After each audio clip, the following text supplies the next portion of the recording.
everything was new. And then she had a chance to take over the lease here. When she started getting into it, everyone said, now you know it's haunted. She's like, yeah, talk to the hand, you know.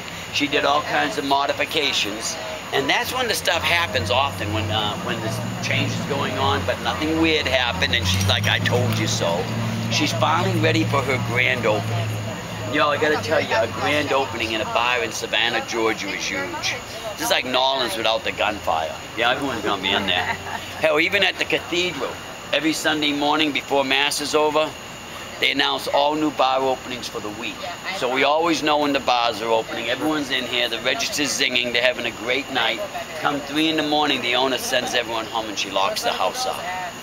And this non-believer is in this old place all by herself. 3:30, 4 in the morning, she takes all the money and the credit card receipts and goes down to the office in the musty old basement.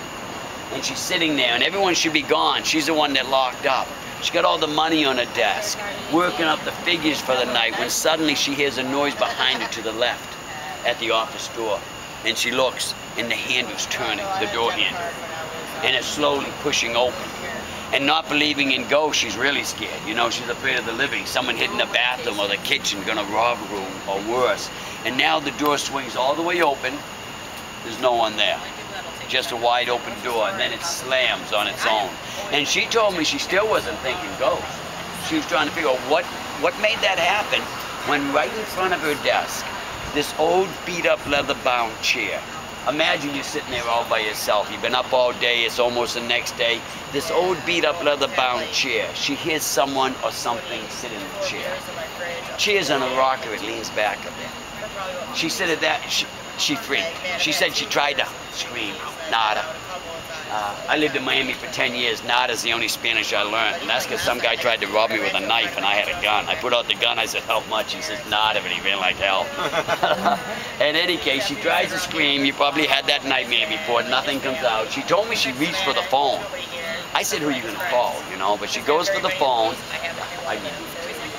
She goes for the phone. Before she got her hands on the phone rises up and drifts out of her reach. And now the phone is levitating right beside that chair that's leaning back. And this gal at this point told me she was ready for the 4 horsemen. She thought it was all over. Scared to death, shaking in her boots, and all of a sudden the phone. She said it seemed like an hour, but it maybe was a minute in hindsight. The phone comes back. And you got to remember, this gal told a lot of people they were crazy for believing in this stuff. The phone comes back and sets down right where it had been. The chair pops forward as if someone just got out of it. And now the office door slowly swings open and then slams shut again. Well, it took her about half of a New York second, she told me, to throw the money in a paper bag, and she went home and did the books. Never used that basement office at night again. She named the ghost Larry. We still call him Larry today. And Larry's been blamed for more things than Bonnie and Clyde. Anything happens here, Larry did it.